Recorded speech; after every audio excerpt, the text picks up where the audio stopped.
옆에 계신 분들과 인사하겠습니다. 부모님을 공경합시다. 부모님을 공경합시다. 어르신을 공경합시다. 어르신을 공경합시다. 아멘. 교회 어르신 공경하시면 돼요. 네. 부모님을 공경합시다라는 말씀으로 하나님 말씀 증거하도록 하겠습니다. 숙종 때, 지금으로부터 1674년, 한 400~500년 되나요? 그 때에, 숙종 때에 이름난 효자가 우리나라에 있었어요. 그런데 이 효자는 이제 어머니가 계속 병원에 누워 계시니까 어디 나들이도 못 가고 또 운신도 못 하고 마음이 굉장히 아팠죠. 그런데 그 자기가 사는 마을로 임금님이 지나가신다는 소리를 들은 거예요. 그 소문을 듣고는 그 병원에 누워 계신 어머니를 지게에다가 이렇게 이제 억지로 앉히셔서 그 어머님 살아생전에 임금님 한번 뵙게 해드리려고. 그리고 어머님의 소원이 임금 얼굴 한번 봤으면 좋겠다 이런 소원을 가지고 계셨어요. 그래서 이제 지게에다 태우고 어머님을 지게에다 태우고 임금님이 오시는 그 자리에 이렇게 서서 구경을 하는데 임금님이 저쪽에서 가까우면 올수록 이 효자의 눈과 마주치는 거예요. 얼굴을 보는 거예요. 그러면서 자기 어머니를 이 지게에 태우고 있는 아들이 너무나 특이해서 가까이 가서 누구냐 이렇게 물어봤더니 우리 어머님 평생 소원이 임금님 얼굴 한번 보는 건데 지금 뭐 병원 중에 누워 계시지만 그래도 영화를 한번 뵈려고 나왔다 이렇게 얘기를 하니까 임금님이 너무 탐복을 한 거예요. 그 효심에 탐복을 하고 그리고 병원에 누워 있으면서도 그 자기 얼굴, 임금의 얼굴 한번 보겠다고 하는 그들이 너무나 감동이었던 거죠. 그래서 그 효자를 크게 그 마을에 칭찬을 하시고 송아지 한 마리랑 쌀 10가마를 줬어요. 그런데 이게 이제 옆마을로 소문이 났지 않겠어요? 그래서 옆마을에 소문이 나니까 옆마을에 사는 불효자가 이제 셈이 나는 거예요. 그래서 자기도 병원에 계신 어머님이 있는데 또 이제 자기 마을에 임금이 행차하신다는 소리를 듣고 그 어머니를 기어코 지게에 태워서 그 임금 앞으로 데리고 갔어요. 그랬더니 임금이 너는 누구냐 이렇게 물어보니까 우리 어머님이 임금님 얼굴 한번 보는 게 소원이어서 이렇게 지게 모시고 나왔다 그랬더니 옆에 마을 사람들이 그 나쁜 불효자라고 막 이렇게 임금한테 흉을 보는 거예요. 나쁜 놈이라고 불효자라고 혼내주시라고 막 이랬는데 이 임금이 아니다 똑같이 송아지 한 마리와 쌀 10가마를 줘라 이렇게 이제 선물을 줬어요. 그때 사람들 신하들이 아니 저 사람 불효자인데 왜 줍니까? 이러니까 임금이 효도는 흉내내기도 어려운 것이다 이렇게 얘기를 하시더래요. 그러니까 불효자가 그 이야기를 듣고 깊이 뉘우치고 정말 효심 깊은 효자가 됐다는 말이 있어요. 우리나라에 이런 설이 있어요. 오늘 말씀은 하나님은 우리를 낳아주신 육체의 부모를 공경하라 이렇게 말씀하셨어요. 자, 첫 번째 대절 읽겠습니다. 시작. 부모를 공경합시다. 여기서 공경은 이제 우리나라 말로 이제 한문으로 번역해서 공경이지만 성경에서 하나님을 경외하라 할 때 그 하나님을 경외하는 두렵고 떨림으로 하나님을 섬기고 예배하라는 단어와 똑같아요. 공경이. 그러니까 우리가 하나님을 예배할 때 두렵고 떨리는 마음으로 하나님 앞에 나의 이 죄된 모습도 용서해 주신 하나님이 너무 감사해서 어쩔 줄 몰라 예배하는 그 마음처럼 부모님을 대할 때도 그런 동일한 마음으로 대하라는 거예요. 공경해 드리라는 거예요. 매우 조심스럽게 매우 영광스럽게 하나님을 바라보듯이 우리의 부모님에게도 그렇게 대하라. 그러면 어떻게 된다고 그래요? 아까 그 말씀 띄워주세요. 본문의 말씀. 그리하면 내 하나님 여호와가 내게 준 땅에서 내 생명이 길고 복을 누리리라. 그러니까 효도하면 복을 누린다는 거예요. 효도하면 복을 누린다는 거예요. 자녀된 입장으로 부모님을 섬긴다는 게 선택의 여지가 있을까요? 없죠. 부모님을 잘 섬겨드리는 건 너무나 당연한 일입니다. 그래서 하나님은 명령하셨어요. 여호와께서 명령한 대로 지켜도 그만, 안 지켜도 그만이 아니라 명령한 대로 지켜야 한다는 거죠. 우리가 하나님의 명령을 잘 지키는 것, 부모님을 잘 공경하는 그 명령을 지키는 것은 곧 하나님을 경외하는 일이에요. 하나님께 우리가 그분을 경외하는 일이에요. 부모님은 우리가 생명을 이어갈 수 있도록 생명의 통로로 먼저 세워주신 분들이세요. 우리 부모님들은. 그래서 우리가 우리의 부모님이 없이는 존재할 수 없었어요. 부모님이 계시니까 우리도 있었던 거죠. 부모님은 하나님께서 그 가정에 세우신 하나님의 대리자예요. 대리자이자 권위자이세요. 그래서 그분을 바라볼 때, 우리 부모님을 대할 때 하나님을 대하듯 해야 됩니다. 만일 이 자녀가 부모의 권위에 도전하는 일이 생겨요. 즉 불효하는 일이 생기면 하나님께서는 성경에 그 자녀를 반드시 징계하라고 하세요. 신명기서 시작. 사람에게 완악하고 패역한 아들이 있어 그의 아버지의 말이나 그 어머니의 말을 순종하지 아니하고 그가 징계하여도 순종하지 아니하거든 그 성읍의 모든 사람들이 그를 돌로 쳐 죽일지니 이같이 내가 너희 중에서 악을 제하라. 그리하면 온 이스라엘이 듣고 두려워하리라. 아멘. 하나님께서는 패역한 자식이 있으면 어디까지 벌을 주라 그러세요? 죽이라 그러세요. 온 마을 사람들에게 돌을 쥐어주고 돌로 쳐서 죽이라고까지 하죠. 왜? 부모의 권위에 대항하는 것은 즉 하나님께 대항하는 거거든요. 하나님의 명령을 어긴다는 것은 곧 하나님께 대항하는 일이 되기 때문에 그 아들이 패역하다 그럼 모든 마을 사람들이 돌을 가지고 돌로 쳐 죽이라고까지 이렇게 얘기를 하세요. 그러니까 우리가 하나님 앞에 부모님을 공경하라는 말씀을 듣고 효도하는 것은 선택의 여지가 없다는 거죠. 반드시 효도를 해야 된다는 거죠. 그런데 교회 안에서도요. 아버지로부터 어머니로부터 상처를 받은 사람들이 굉장히 많아요. 많죠. 우리가 주변에서도 부모에게 학대당한 사람들 많이 이야기를 듣잖아요. 이렇게 상처 많이 입은 자녀들이 평생 아버지를 증오하고 어머니를 증오하고 살아가면서 효도는 생각하지도 못해요. 이런 상처를 가진 사람들이 예수님을 믿고 하나님을 믿고 교회 와도요. 하나님을 아버지라고 부르는 것에 굉장한 반감을 가져요. 뭐 하나님 내 아버지같이 그렇게 폭력적이야? 나를 학대한 아버지처럼 그렇단 말이야? 그러니까 하나님을 아버지라고 부르지를 못해요. 하나님이라고는 하는데 하나님 아버지라고 부르기까지 굉장히 어려움을 겪습니다.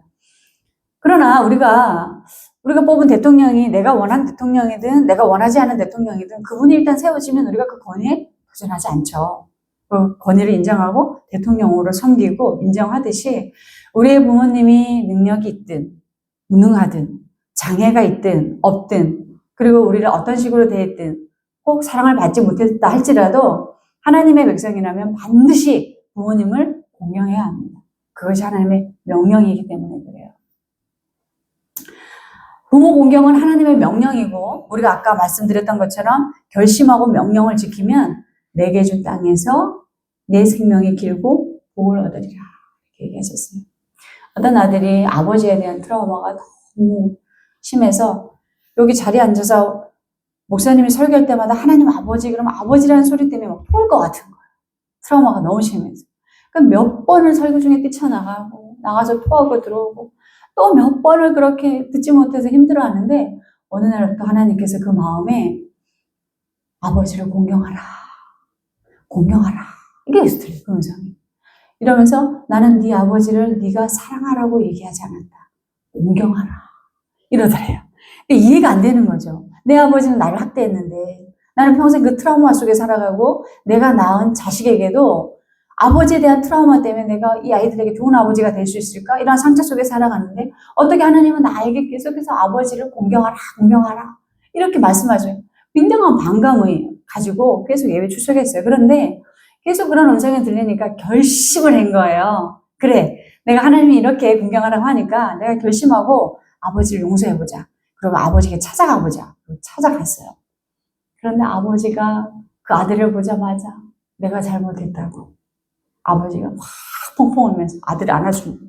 그 순간 이 아들의 마음도 눈 녹듯이 그 트라우마가 상처가 그러면서 화해를 했는데 그렇게 아버지와 잘 지내는 모습을 자녀들이 보더니 자녀들도 너무 많은 변화가 일어나는 거예요. 가정이 화목해지고 그러면서 이 가정이 그 아버지가 아들이 생각하면서 이게 복이구나. 그래서 하나님께서 공경하라고 했구나. 그래서 회복되어진 일들이 있었어요. 그러니까 우리가 생각하기에는 저 아버지가 나에게 뭘 해준 게 없어. 저 어머니가 나에게 뭘 해준 게 없고 나는 부모로부터 받은 게 별로 없어. 이래서 내가 부모를 공경할 필요가 없어. 효도할 필요가 없어. 사랑해야 될 필요가 없어. 이게 아니라는 거예요. 내가 부모님에게 얼마를 받든 무엇을 받든 그분에게 공경하라. 이것은 하나님의 명령이에요. 하나님의 명령은 우리가 해도 그만 안 해도 그만이 아니라 반드시 지켜야 된다. 지켜야 된다. 그리고 이 부모는 나아가서 영적인 부모도 부모예요. 영적인 부모도. 육체의 부모는 나의 생명을 주셨기 때문에 내가 반드시 섬겨야 되지만 이 영적인 부모는 나에게 신앙의 생명을 주는 거예요. 영적인 생명을 주는 거예요. 하나님을 향해 갈 수 있는 길을 지도하기 때문에 영적인 부모도 공경할 수 있어요. 신앙을 지도하는 사람들, 이 자리에 세운 사람들, 앞으로 지금은 제가 여기 서 있지만 앞으로는 더 많은 또 목회자들이 설 수도 있겠죠, 우리 교회에.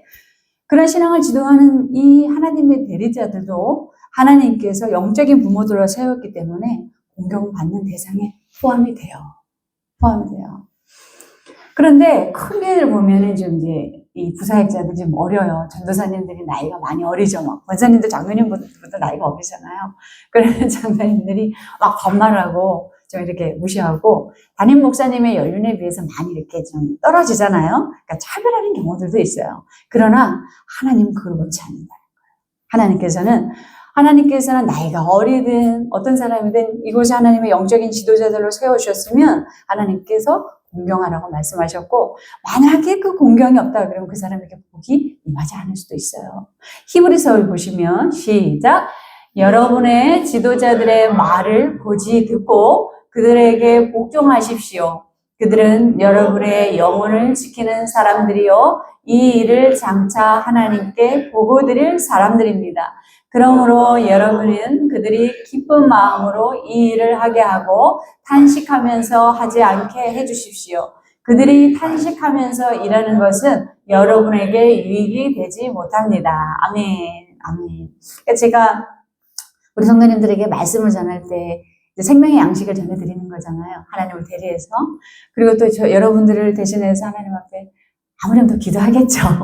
더 많이 기도를 하겠죠. 그래서 제가 여러분들의 그 생명의 말씀을 맡은 지도자들로 세워져 있고, 또 계속해서 이제 여기에 많은 부사역자들이 세워진다면 그들을 하나님의 말씀을 맡은 대리자들로 인정을 해주시면서 그렇게 공경하는 것이 여러분들에게 유익이 된다는 그 말씀입니다. 우리의 육체의 부모든 영적인 부모든 공경을 다 하셔서 하나님께서 주시는 복을 많이 받게 주님의 이름으로 축복합니다.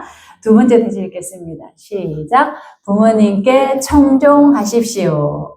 우리가 부모님을 공경하는 구체적인 방법이나 모습은 부모님의 말씀을 잘 들어주는, 순종하는 거에 있어요. 잠언서 23장 시작. 너를 낳은 아비에게 청종하고 내 늙은 어미를 경히 여기지 말라. 부모님의 말씀을 청종하는 거예요. 부모님 말씀 잘 듣는 자녀들 정말 예쁘잖아요. 그리고 우리가 부모님이 늙었다고 무시하지 말라는 거예요. 무시하면 안 된다는 거예요. 잠언서 18장 시작. 내 아들아 내 아비의 훈계를 들으며 내 어미의 법을 떠나지 말라. 이는 내 머리에 아름다운 관이요 내 목에 금사슬이니라. 우리가 태어났을 때 부모님은 우리에게 사회를 만들어주시는 가장 1차적인 좋은 선생님들이세요. 가정은 가장 1차적인 사회이자 거기에 계신 부모님들은 가장 첫 번째 되는 선생님이에요. 그렇기 때문에 그분들이 우리에게 가르치시고 인도하는 것은 뭐라 그래요? 아름다운 관, 목에 금사슬이라고 얘기하는 거예요. 그러니까 부모님의 말씀을 우리가 잘 들어야 되는 것이죠. 우리나라에는 옛날부터 고려장 이야기가 있었어요. 기억하죠? 고려장이 뭔지 아시죠? 70이 넘으면 이제 부모님을 적당한 양식을 함께 챙겨서 산에다가 이제 모셔다 놓고 내려오는 거예요. 한마디로 이제 부모님을 버리는 거예요. 근데 이게 나라의 명령이었기 때문에 어쩔 수가 없어요. 그러니까 부모님을 산에 갖다 버려야 되는데, 이제 우리나라에 아주 높은 관직에 있는 이분이 아버님이 70이 넘으셔서 그분을 이제 고려장을 해야 되는데, 집에 몰래 숨기고 아버님을 섬겼어요. 봉양을 했어요. 그때 마침 중국에서 온 사신이 이 조선을 좀 자기를 이 휘하에 두려고 마음대로 하려고 어려운 문제를 내면서 문제를 맞추지 못하면 너희 조선이 불이익을 당할 것이다 이렇게 얘기를 했어요. 근데 이 관직에 있는 사람이나 임금이 너무 골머리를 쌓으면서 답이 없는 거죠. 이 관직에 있는 사람이 집으로 돌아가서 자기의 늙은 아버지에게 이 문제를 얘기했더니 아버지가 묘한을 내주신 거예요. 해답을 주셨어요. 그래서 그 해답을 가지고 돌아와서 중국 사신에게 답을 드렸더니 박수를 치면서 임금에게 막 어떻게 이 조선에 이런 훌륭한 인재가 있느냐고, 인물이 있느냐고 그러면서 기뻐하며 돌아갔어요. 그 문제가 해결된 거죠. 임금이 그 있는 사람을 신하를 불러서 그 해답을 어떻게 찾았느냐 이렇게 물어보니까 이 신하가 눈물을 펑 쏟으면서 무릎을 꿇고 사실은 제가 아버지를 70년 넘어서 고려장을 해야 되는데 그렇게 할 수 없어서 아버지를 숨기고 지금 섬기고 있는데 아버지에게 이 문제를 말씀드렸더니 아버지가 이렇게 지혜로 답변을 주셨다. 그랬더니 그 임금이 그 효심에 탐복을 해서 그때 바로 고려장을 철폐를 했대요. 철폐를 했대요. 자, 이게 아버지의 그 지혜로운 말씀을 잘 들어서 복을 얻은 거잖아요. 성경에도 이런 이야기가 있어요. 시어머니와 며느리가 동시에 청산 가부가 된 거예요. 며느리는 청산 가부가 되고 어머니도 가부가 됐어요. 그런데 이 어머니가 시어머니가 며느리에게 이제 너에게 줄 게 없다. 우리 이제 아들도 다 죽었고 이제 너는 친정으로 돌아가서 재가를 해라, 재혼을 해라 이렇게 얘기했더니 아닙니다. 저는 어머니를 끝까지 모실 거예요. 어머니가 가는 곳에 제가 가고 어머니가 섬기는 하나님을 저도 섬기고 그리고 어머니와 함께하는 백성들과 저도 함께 할 거예요. 그래서 끝까지 어머니는 돌아갔는데 이 시어머니가 고향에 들어가서 몸을 생각을 하니까 자기 먼 친척 중에 큰 기업을 하는 사람이 부자가 있는 거예요. 근데 그 사람이 호랍이라는 거죠. 그래서 내 며느리를 그 호랍이하고 연결을 시켜줘야겠다 생각을 하고 며느리에게 이렇게 하라고 막 시켰어요. 그 며느리는 시어머니의 말을 청정하고 그 하라는 대로 했어요. 어떻게 됐겠어요? 결국 그 기업 부자와 결혼을 하게 됐어요. 그리고 아들을 낳았는데 제가 몇 번 말씀드린 것 같아요. 그 아들이 다윗왕의 할아버지. 그리고 그 다윗왕으로 예수님이 오셨다는 거예요. 이렇게 우리가 어른의 이야기를 들으면 지혜를 얻을 수가 있어요. 에베소서 6장 2절에 보면 시작. 자녀들아 주 안에서 너희 부모에게 순종하라. 이것이 옳으니라. 내 아버지와 어머니를 공경하라. 이것은 약속이 있는 첫 계명이니 이로써 내가 잘되고 땅에서 장수하리라. 아멘. 우리가 부모님께 순종하면 그분의 말씀을 들으면 하나님이 복을 주셔요. 그런데 하나님을 잘 섬기시는 우리의 부모님이 계신다고 쳐요. 그럼 그분들의 말씀을 잘 듣는 후손들은 큰 복을 받지 않겠어요? 저는 우리 어머님이 항상 아버님을 대할 때 참 지혜롭게 대하셨던 것 같아요. 우리 시어머님이 한 번도 아버님에게 큰 소리 치는 걸 못 봤어요. 저는 항상 아버님이 뭘 얘기를 하면 알았다고 대답하시고 또 조금 이제 심기가 상하시면 대답을 안 하세요. 그래도 뭐 아버님에게 막 감정을 드러내신다거나 이런 걸 한 번도 못 봤어요. 그게 어떻게 돼요? 부모님이 하나님 아버지를 잘 섬기셨잖아요. 그 후손들이 어떻게 우리가 지금 와서 복을 받는 거예요. 신명기서 32장 7절에 보면 내 아비에게 물으라. 없죠? 제가 읽어드릴게요. 내 아비에게 물으라. 그가 내게 설명할 것이요. 우리가 부모님에게 질문하면 부모님이 답을 해주십니다. 내 어른들에게 물으라. 그들이 내게 말하리. 그러니까 우리 부모님들은 거친 세대를 살아왔기 때문에 우리보다 지혜와 경험이 더 충만하셔요. 힘들고 어려운 것들을 부모님에게 가서 묻는 거죠. 근데 요즘 신세대들은 안 그렇잖아요. 결혼 문화부터 다르잖아요. 예전에 결혼할 때는 인생에 잘 살아오신 신앙의 모본, 아니 삶의 모본을 가진 분들을 모셔다가 여기서 주례를 듣고 우리도 저렇게 살아야겠다 이런 교훈을 받는 그런 자리가 결혼의 자리였는데 지금 이런 주례사 하시는 분들이 없잖아요. 그런 좋은 교훈의 말씀이 없어요. 이 결혼하는 신랑 신부가 주인공이 돼서 그냥 어떤 이벤트적으로 그렇게 이렇게 가는 것을 볼 때 좀 안타깝죠. 시부모님이 연락 올까봐 막 연락 안 왔으면 좋겠다 그러고 그리고 또 찾아올까봐 피하기도 하고 집에 비밀번호 가르쳐 주는 것도 싫어하고 여기 우리 청소하시는 분이 이렇게 며느리에게 이렇게 이런 거 저런 거 물어보면 요즘 뭐 해 먹고 사니? 그분 이제 아들이 혼자세요. 외아들이니까 얼마나 궁금한 게 많겠어요. 손주 하나 있고 전화해서 요즘 뭐 해 먹고 사니? 그러면 어머니가 그걸 왜 물어보세요? 이런데요. 그러니까 막 성이 나셔가지고 며칠 동안 막 이게 막 화가 나서 알아보셨나 보더라고. 간섭하지 말라는 거죠. 우리 가정은 우리 가정이니까 시아버지는 간섭하지 말라는 거죠. 그러면 그 가정에서 보고 난 자녀들은 어떻게 될까요? 저는 똑같다고 생각해요. 저는 우리 이 가문이 이렇게 잘 살아가는 이유가 우리 부모님이 그런 좋은 모습을 보여줬기 때문에 우리는 보고 배웠기 때문이라고 생각해요. 레위기서 19장에 보면요, 이런 말씀이 있어요. 너는 센 머리, 그러니까 흰 머리 앞에서 일어서고 노인의 얼굴을 공경하며 내 하나님을 경외하라. 그러니까 머리가 희고 어르신들 앞에서 어떻게 몸을 낮추라는 거예요. 예의를 다하라는 거예요. 어떻게 공경해야 되는지 엄격하게 구분하고 있습니다. 저도 아이들과 이제 저도 젊은 부모에 속해요. 우리 성도님들도 젊은 부모에 속하실 거예요. 그죠? 그런데도 아이들과의 세대 간의 차이가 엄청나잖아요. 아이들이 우리를 봤을 때 말도 안 통하고 생각도 다르고 느리고 답답해 할 거예요. 그죠? 우리도 우리 부모님이 그랬어요. 촌스럽다고 생각하고 동묘 가보셨어요? 어르신들 동묘 스타일을 어딘다 그러잖아요. 막 이렇게 찬란하게. 왜 우리 부모님은 저렇게 옷을 촌스럽게 입을까? 막 이런 생각도 하고 저도 그랬어요. 그런데 부모는 어쩔 수가 없어요. 그죠? 부모님은 어쩔 수가 없어요. 그래도 우리가 자녀된 입장에서 부모님을 공경해야 돼요. 공경해야 돼요. 그래서 부모님이 계시든 않든 우리 주변에 계신 어르신들이 계시다면 부모님처럼 충정하고 공경하는 우리가 되길 주님의 이름으로 축복합니다. 세 번째 되시겠습니다. 시작. 필요를 채워드리십시오. 부모님을 공경하는 것은 우리가 필요를 채워드리는 거예요. 부모님이 무엇이 필요한지. 잠언서 23장 25절을 보면 시작. 내 부모를 즐겁게 하며 너를 낳은 어미를 기쁘게 하라. 우리가 현대에 와서는 효도라는 개념이 참 많이 퇴색됐어요. 그리고 예전 사람들과 생각하는 게 효도라는 개념이 많이 다르죠. 그러나 우리나라는 이 어른들에 대한 부모님에 대한 효가 지극정성인 나라였어요. 그래서 그것이 일화들이 많이 있는데 고종 때 1910년대 초기 때 온 선교사 헐버트라는 사람은 이렇게 얘기를 했어요. 지금 서울 양화진에 무덤이 있어요. 선교사 무덤이 있는데 이 세상에서 노인복지가 가장 완벽하게 된 나라가 조선이다. 이렇게 이제 얘기를 했어요. 그리고 미국 공사, 그 당시 1910년, 20년 그 당시 미국 공사를 역임한 샌즈라는 미국 공사는 나의 노년을 위해 조선 땅에서 다시 태어나고 싶다. 이렇게 얘기를 했대요. 그 사람들이 우리나라에 왔을 때, 외국인들이, 서양인들이 우리나라에 왔을 때, 이 경로 사상이 너무나 충격적이었던 거예요. 문화 충격이었던 거예요. 우리나라는 너무나 가난한데, 당시 모두 너무나 가난한 사람들, 이 집도 저 집도 다 가난한데, 마을 전체가 노인을 공경하라는 경로 사상에 젖어 있더라는 거예요.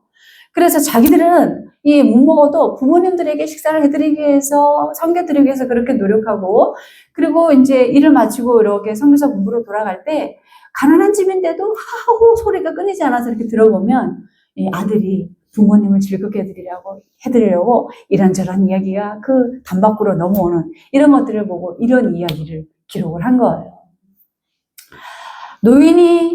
노인들의 천국, 조선은 노인들의 천국, 노인이 즐거운 곳은 조선이다. 이런 이야기들을 남겼어요.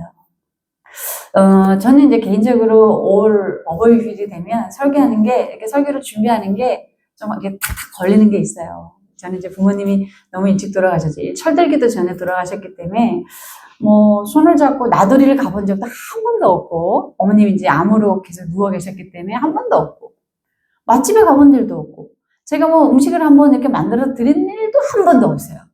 그리고 내복 사드린 적도 없어요. 왜냐면 제가 졸업도 하기 전에 돌아가시고, 고등학교 졸업하기 전에 어머님 돌아가시고, 아버님은 이제 20살 되던 해에 돌아가시고, 해드린 게 하나도 없어요. 그래서 이렇게 생각하면 좀 괴로울 때가 있어요. 제가 해드린 게 하나도 없기 때문에. 그래서, 저는 이제 우리 아이들과 이렇게 추억을 더 많이 가지려고 해요. 왜냐면, 이제 제가 죽고 없을 때, 우리 아이들은 그래도 우리는 엄마랑 아빠랑 어디도 갔어. 우리 엄마랑 아빠랑 뭣도 먹고, 맛집도 가고, 어떤 추억이 있어. 이런 걸 생각하면서 저처럼 괴롭지 않고 좀 즐겁게 생각하라고 많이 노력을 하고 있어요. 자식이 부모의 필요를 채워준다는 것은 그게 아주 작은 것일지라도 큰 행복, 감사잖아요. 그래서 우리가 이제 비록 부모님이 떠나셨고, 그러나 우리 김유정 교사님은 또 이제 시어머님이 계시잖아요. 그런데 우리가 이제 우리의 경험상 부모님이 언제나 기다려주시지 않는다. 그래서 한 분이라도 섬길 수 있다면 감사함으로 우리가 섬기시고, 그리고 이제 앞으로 우리 교회의 사명은 약자들을 돌보는 거거든요. 어떤 어르신들이 올지 몰라요. 우리도 어른이 될 거고, 분명 늙어갈 거고. 그러나 우리가 정말 어르신들을 어떻게 공경하느냐에 따라 그의 문화와 전통이 세워진다는 거. 우리가 시부모님, 우리 친정 부모님, 우리 또 어르신들이 정말 좋은 본보기를 우리가 봐서 그렇게 우리가 살아가는 것처럼 우리 교회도 우리가 어르신들을 어떻게 대해드리냐에 따라 우리 후손들이 보고 배운다는 그 공경의 사상이 문화와 전통으로 잘 자리 잡을 수 있다는 겁니다. 그래서 이런 하나님의 명령을 충실히 실천하고 또 우리 자녀들이 잘 본받는 그런 행복한 더 누린 기회가 되길 주님의 이름으로 축복합니다.